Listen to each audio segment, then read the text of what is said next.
Today, we travel back to 2003 to answer the question, the Secondhand Lions still hold up as the ultimate coming-of-age tall tale? Gentlemen, do you worry about the future? The Mississippi Mutual Insurance Company. Plus, will Seth stump me on this episode's trivia question? Did the movies Big Fish and Secondhand Lions compete at the box office? True or false? Finally, we'll answer the most important question. For Secondhand Lions, how are you going to rate it? Are you going to take it home? Are you going to watch it at Grandma's? Or are you going to hide it in the attic?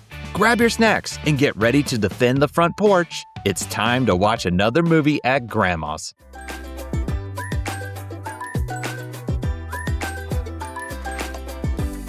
Hello, please come in. There's some fresh cookies in the cookie jar. There's a pitcher of Kool-Aid on the counter. Have a seat and make yourself comfortable. Welcome to Movies at Grandma's House, where we love to revisit the movies from our childhood to answer the question, does it still hold up? And is it family-friendly enough that even Grandma will enjoy?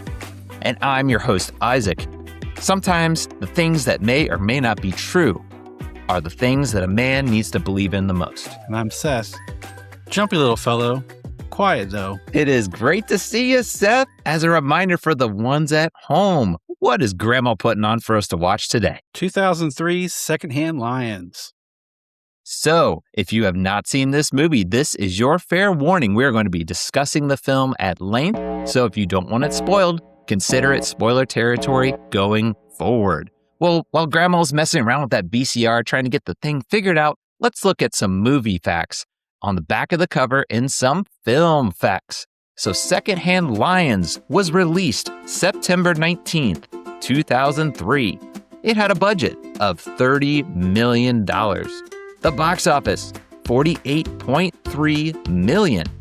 Looking around at some reviews, IMDb has a 7.5 out of 10. Rotten Tomatoes is a 60%. Letterboxd has a 3.6 out of 5. Currently, as of this recording, you can watch it for free on Tubi. It stars the late Robert Duvall, Michael Caine, Haley Joel Osment, and many more. And it's in association with New Line Cinema.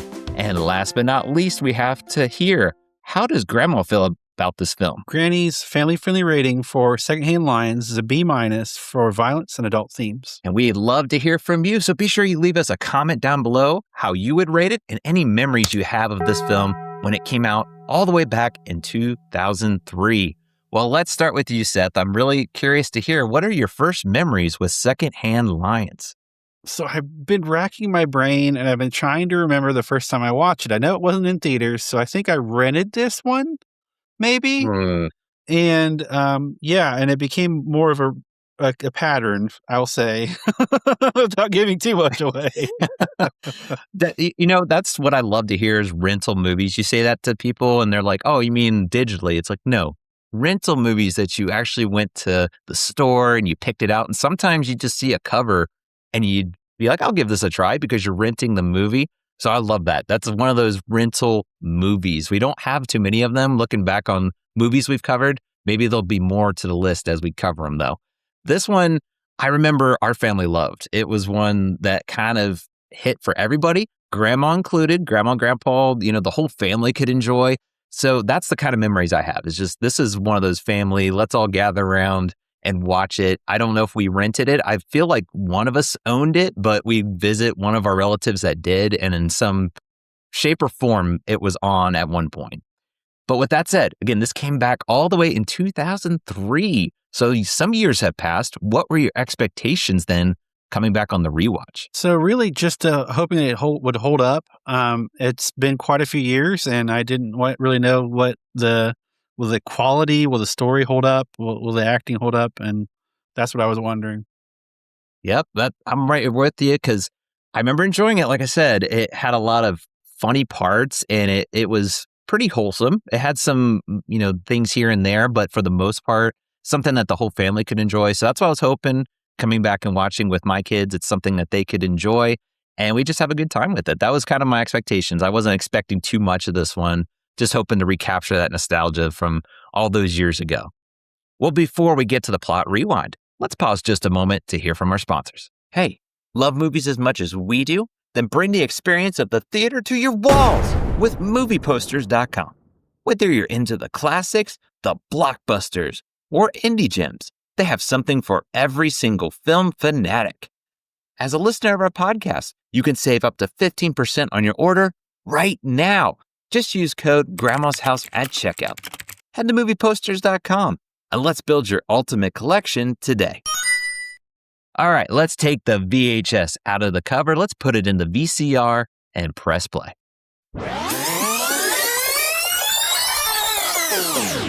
Walter, a young man, is dropped off at his great-uncle's farm. Hub and Garth, whom are full of stories and action, take him in, teaching him not always by the right example to grow up.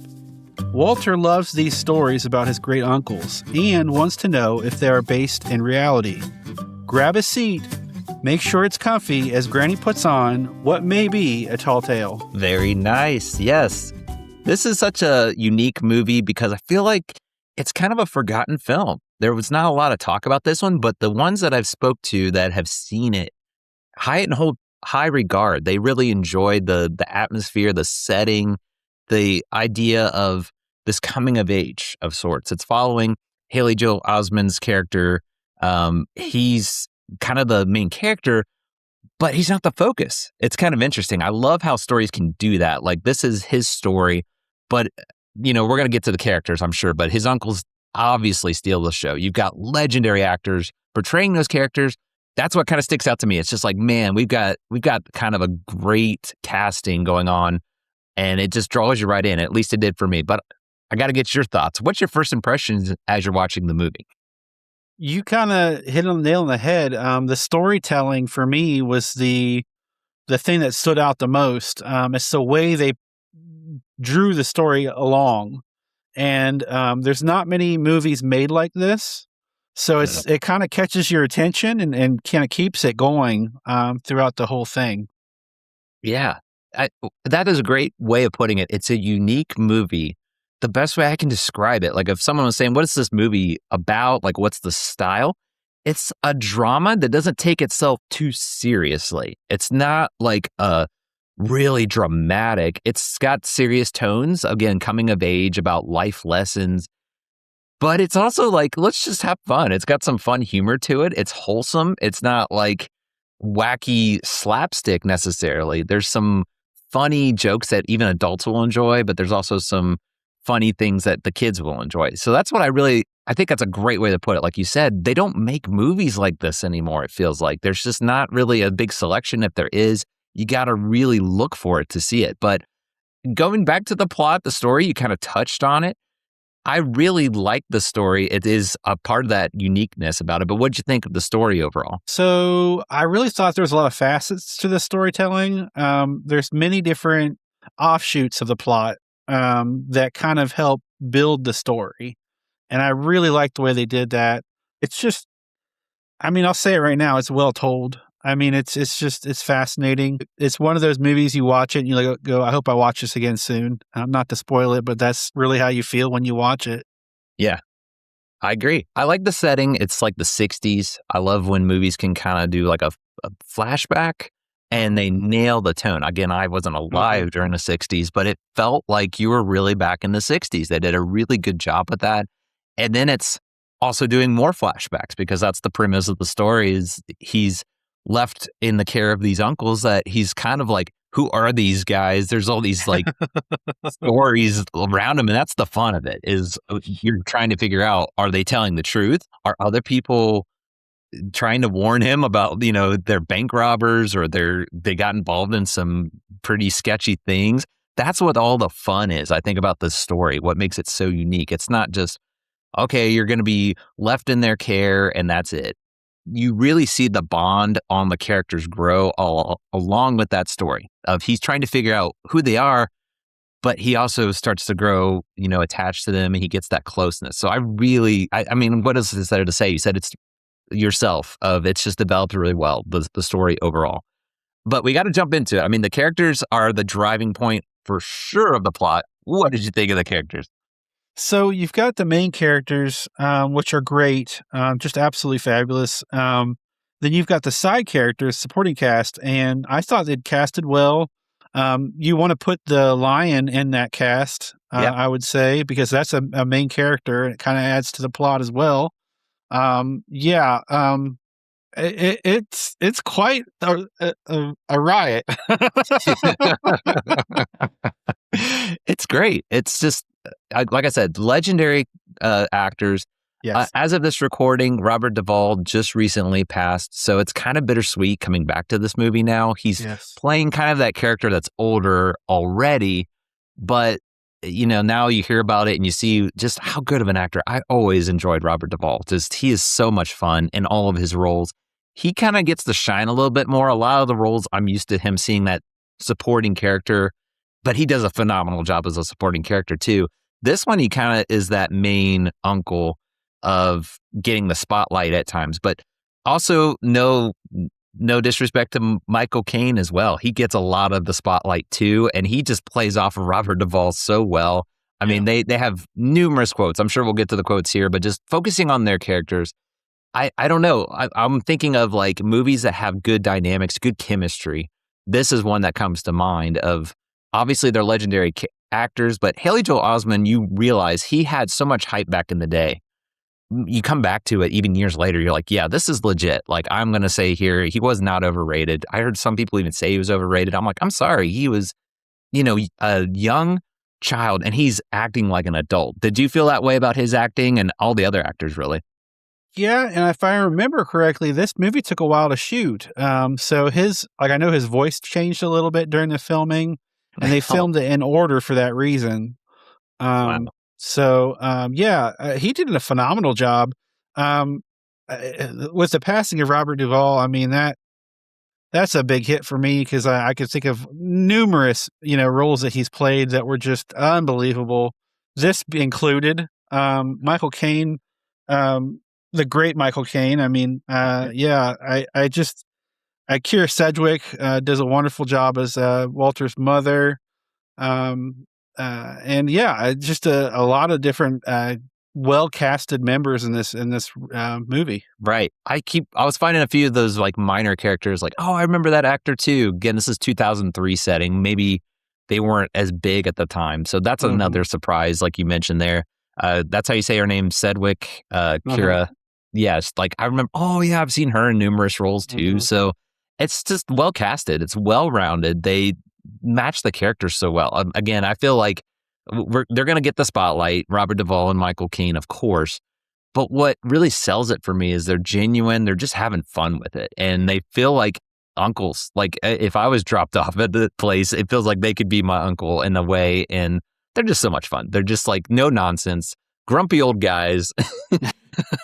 I get a kick out of it. I love it. I mean, I think we got to jump into it. Like, what are any scenes in particular that jump out to you with them? I mean, I love the introduction of their characters. That the dialogue is real sharp and to the point, and just very funny. I love the scene on the porch where they're shooting at the salesmen's. That's hilarious. Although it's, some people do that, so that's not good, but right. Movie setting, it's funny. In real life, it would not be. But very much so. I still laugh at it though. I thought of that scene when we were coming back to consider it. I'm like, oh yes, I get to watch that scene. I remember us belly laughing at that when we first saw it because it's just out of left field. Go ahead. I'm sorry. It's fine. It was just the typical like salesman coming along. You're thinking, okay, how are they going to? And they just don't even hesitate. Just reach for their gun. Gets me every time. It never is old. What I loved, I think one of my favorite scenes of the whole movie was when the guy comes and he has the what do they call that? The little the thing launcher to shoot at, like the. Oh yeah, I forget what those are called. I know what they're called, and I can't think of it. But like skeet shooting or whatever. Yeah. Anyway, it's just too funny. Too funny. I love it. It's just they are kind of your typical just grumpy old guys where they scare off some, but then they just spend their money on stuff like that. And Walter will even be like, "Why did you guys buy this?" And they're just kind of like, I don't know. Like we're just having fun. Like you're talking about the shooting clay pigeons or whatever they're Yeah, called. yeah, yeah. And yeah, I love that part. And then the big plot point is they buy that lion, and it's a used lion. They say it's a used lion. Used lion, yeah, secondhand lion. They're thinking they're going to hunt this lion, and it's more of a tamed lion, older lion, and Mhm. that goes along with the story. Of course, secondhand lions. They kind of play off of that. I love that it kind of clicks as you're watching it. Like, oh, Yeah. of course, title scene, whatever you want to call it. But yeah, anything else to throw in there? What other thoughts do you have? I got a couple quotes. They're really quick. The first one is really poignant now that Robert Duvall has passed. Oh yeah. He says, "What do you want me to do? Die of old age?" We're laughing, but I mean, it's just that, yeah, he played that so genuine. That was so great. The other quote I've got is, "Show him you're friendly, honey. Let him sniff your hand." And that's the pig. He calls it a dog. That's right. Pigs can be like that. So I love that. It's got that farm atmosphere. They're on that farm, and again, just two old grumpy guys on a farm. It captured that so well. I love it. There's one scene I wanted to highlight. So I really like the scene where Walter is about to leave, and you can watch the emotions interchange between Walter, Hub, and Garth. You can feel the love there. You can sense the rawness to it. It's just one of those scenes where it's like this bittersweet interchange. You know what I mean? Like you feel like, well, maybe it's time for him to go, and maybe it's not. You can't quite know how to feel about it. But the scene works its way through and progresses so that you do know how to feel about it. And I really thought that was well done. Just an amazing array of emotions there. Yeah. It's a great payoff. It plays on that, again, the plot. There's a story that Michael Caine, his character, I just refer to him as Michael Caine, but it's Garth. He's telling Walter about Hub and how he had this first love of Jasmine. And that's the name of the lion. That's, again, that play on how she's kind of that extra character. But up to that point, Hub is very bitter about it and shuts it down. But that scene you're talking about, it's such a great payoff because Walter learns about Jasmine and how that relationship was and the tragedy, everything, all that. So it felt so just a great way to close it, I guess, is a great way to put that coming of age. Their characters have grown together and they've earned it. It wasn't forced by any means. I love that. I mean, just to throw in, again, back to the quotes, I mean, it kind of goes in line with that again of Walter's getting these stories from Garth. They're sitting in the hospital when Hub was in there the first time. And he's like, tell me some stories about Hub and Jasmine. And it's progressing. And and he's just like, oh, you don't want to hear all these great old hokey stories, do you? And Walter's like, well, what else are we going to do? So Garth is just like, okay, where was I? I love that little, yeah, when you're at the hospital, what else are you going to do? Like, please tell me some entertaining stories. So I love that one. You got, of course, when he gets out of the hospital, that's another, what sticks in my mind is them on the porch shooting the guns, but also the bar fight scene with Hub and the greasers. I mean, that's just iconic. If you want to think of what's about this movie, it's still great because Garth yells at him, you just got out of the hospital. And Hub, it has like his hand on one of them. He's like, there's just 4 of them. I've got 2 fun facts about that. So. Oh, I can't wait. I cannot wait. Well, anything else? Yeah, real quick, if there's anything else to throw in there. I'm good. I'm ready for fun facts. All right, bring them on. I can't wait. Okay, so hopefully I don't butcher this. But anyway, in Hub's fight scene with the 4 young men, Travis Willingham was hit 3 times in the face by Hub Duvall's character. This was due to a miscommunication. Duvall reportedly told him afterwards that he thought that Travis was a stuntman and that Duvall was supposed to hit him. I later read that he thought that he was supposed to be in the whole scene, and actually he was supposed to have a stuntman for that scene too.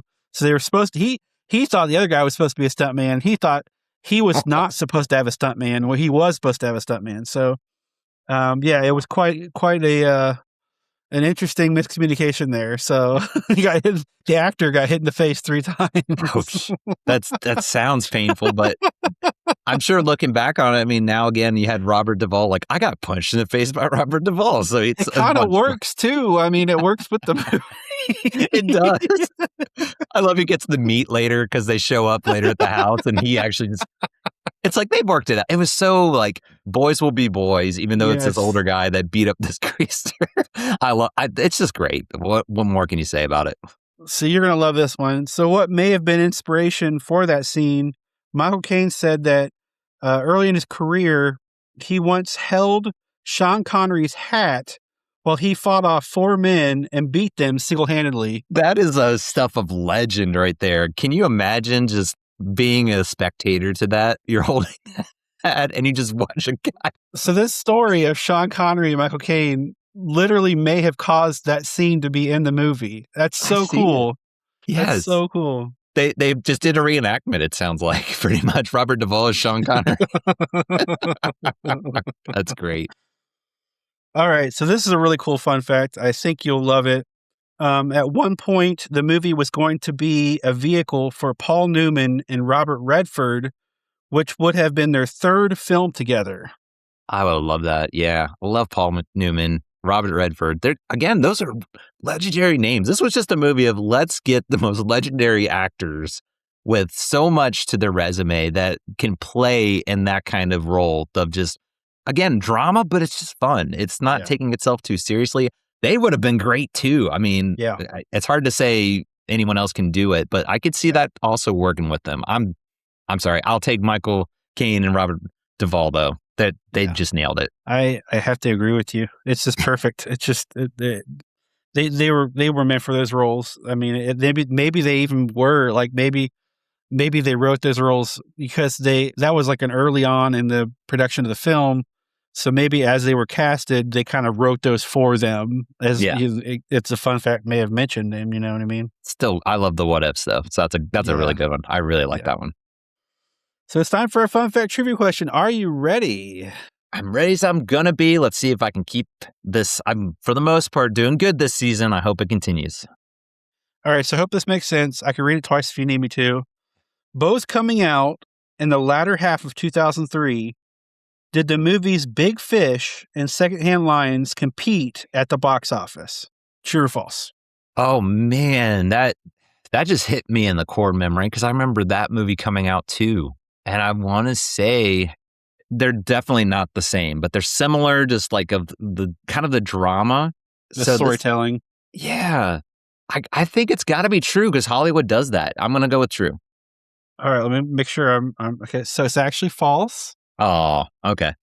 Big Fish came out a little bit later and it didn't compete with it, if that makes sense. Like it wasn't actually competing in the box office with it. It came out a little bit later that year.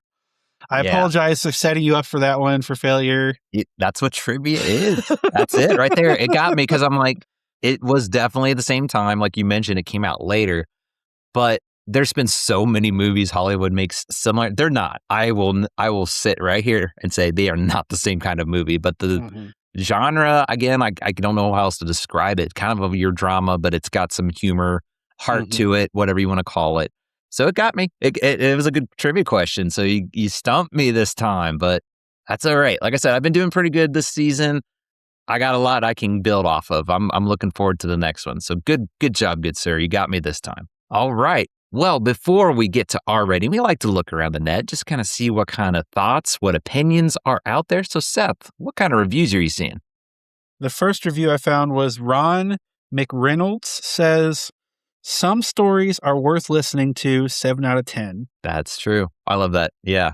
I mean, this is a movie that if you remember your grandma, your grandpa, relatives, uncles, all that, tell stories, that's what this is doing. So I could tell they could enjoy it. That's something relatable about this movie for sure. So the next one is the new one to us. Classics on Call says, sometimes the things you may or may not believe are things that a man needs to believe in most. So 9 out of 10. Yes, sir. That's the quote I Yeah, I Snuck butchered out it a for little me. bit. That's all right. It's one of those I had to look it up. I love that line. And I'm like, that's one of my favorites in the movie. Life lesson quote, but I still had to look it up. Yeah, it's I think we were on the worded. same train on that one because the fact that I picked that one out and you used it as the opening. So, Yep. Exactly. and the last one I found, which I thought was hilarious, Indie Mom 810 says, Oscars, anyone? 10 out of 10. Wow. Yes. I'm surprised it didn't really have much of the Oscars. This is one of those movies that isn't going to target the Oscars, if that makes sense. If they made it more dramatic, if they made it more not that this wasn't realistic, but you know what I mean, just really serious. Maybe it would have, but that's what I like about it. It's almost like a fantasy, and I feel like that's kind of not their angle, really. It's more like they want real life stories. And exactly. That's just my opinion. I agree with you. That's what I feel like. It comes to Oscars, you have to be more serious, more real life, the fantasy, like you said, because the stories that are told, they are kind of like, what? You know, they're out there a little bit, but that's what makes it fun. It's imagine Robert Duvall as this guy just going around and being like, you know, it's just so much fun. Yeah. I mean, I'd rather just be a great movie than an Oscar movie, and it's kind of retreading the same old story, so to say. Well, one more thing we like to do is we like to put movies through kid tests. So I have 4 children, actually a new addition recently. He is a newborn, so we're not going to count him. He wasn't able to watch it. But I do have 4 that are capable of watching movies and taking it in. And for this movie, it's my oldest. He was 10 years old. He seemed to enjoy it. He liked the story. And again, just the humor, the kind of thrown in there. He was chuckling at times. And it's kind of short and sweet. The rest were kind of like that. I don't think they really love this movie. And we'll probably talk about it in our final review. I think this is probably geared towards maybe a little bit older, that they'll get all of it. I think anyone of any age will enjoy it. But to really sink your teeth into it and really get the full meaning of it, you might want to be a little older. So my 10-year-old was about there, and my next is 8, 6, and 3. They were about the same. My 3-year-old he's always distracted with something. He's 3 years old, but they all seem to chuckle at certain parts. So this is, I think, a good for the kids. Just be aware, they're not going to be like, I love this movie. It's probably just going to be like they'll get the humor and a little bit of this or that, but probably you're older, maybe in the teens, they're going to probably have a good time with this. That's maybe just my opinion on it anyway. Well, we got to get down to it. So I'm going to start with you, Seth. Ask you the question for Secondhand Lions. How are you going to rate it? Are you going to take it home? Are you going to watch it at grandma's? Or are you going to hide it in the attic? So I don't know if I mentioned this on the podcast or not, but I grew up with my grandfather in the house. So this movie hits home with me quite a bit. All I could say is my grandfather would have loved this movie if he had been alive to see it. I can't help but think of him. That being said, I have to take this home. Even with the brief scene with he's kind of abusing the child a little bit towards the end, which was very hard to watch, I still love this film. Yeah. Yeah, that's, again, going back to Granny's rating, that scene in particular, you have a little bit of violence going on with the flashbacks with Hub. You know, he's sword fighting and things like that, but it's cut away. It's not graphically done, but just something to be aware of. But outside of that, right, I agree with you. This is one of those movies, it's wholesome. It gives you those vibes of your grandparents. It's like, I mean, how can it not? I mean, they're sitting on the porch. If you grew up and had grandparents, sometimes you just sit outside and you just tell stories. You just enjoy that. And that's something, as you get older, you appreciate those times more. I think as a kid, I always appreciated it. But looking back, you're just like, wow, that's like where you grow up. That's why this movie, I call it a coming of age. You're seeing Walter, he's coming in, he's asking like, where's the TV at? Where's this? And there's kind of setting him straight. It's great. And he learns the lessons from the stories that Garth tells him about Hub, and seeing the fun times of, you know, bar fights, life lessons of that sort of thing. So I have to take this home. I mean, I feel like it's not like your perfect movie. Like you said, there may be a few scenes here or there, but if there's a movie you just want to put on and kind of reminisce of having the grandparents, it feels like it could be a watch it at grandma's, because this is a movie you would probably watch there, but I feel like you almost have to come back to this one every once in a while. Get yourself grounded a little bit to reflect on where you're at in life. I think as time goes on, this movie just grows and grows. And I love movies like that. We've talked about a few like that where they just get better and better. This feels like it to me. I really enjoyed it back then. I probably enjoy it even more today now that I'm older and can appreciate it. Well, there you go, folks. This was so much fun to consider another movie in the books. But before we go, Seth, why don't you tell the good people where they can find and connect with us? You can find us on YouTube, Facebook, and Instagram, and TikTok at LADX Media, Ladix Media. Movies at Grandma's House at gmail.com. Check out our fantastic newsletter. And we have a new look on our Patreon, so check that out as well. And as always, we are brought to you by movieposters.com. Use code Grandma's House at checkout for up to 15% off. That's it. Yes, be sure you check out all those links Seth mentioned. We got a lot of stuff going on. We got stuff cooking in the kitchen, so to say. So if you're on our newsletter, we want to get back to you. We appreciate so much that you're coming to hang out with us. It feels like we are watching a movie together. We're able to discuss because we love to hear your memories and your thoughts. So drop us a line. Feel free to, just say, I had this movie growing up and it means this much to me. We love those stories. And the best way you can do that, like Seth mentioned, those handles, you can also sign up for our newsletter. You can email us, all that good stuff. Just get in on the fun. We want to keep building this community. Just reminisce about these fun movies that we grew up watching. Well, that's going to do it for now at Grandma's House. But don't worry, we will be back soon. So in the meantime, remember to be kind and rewind. We'll see you next time. Bye, everybody.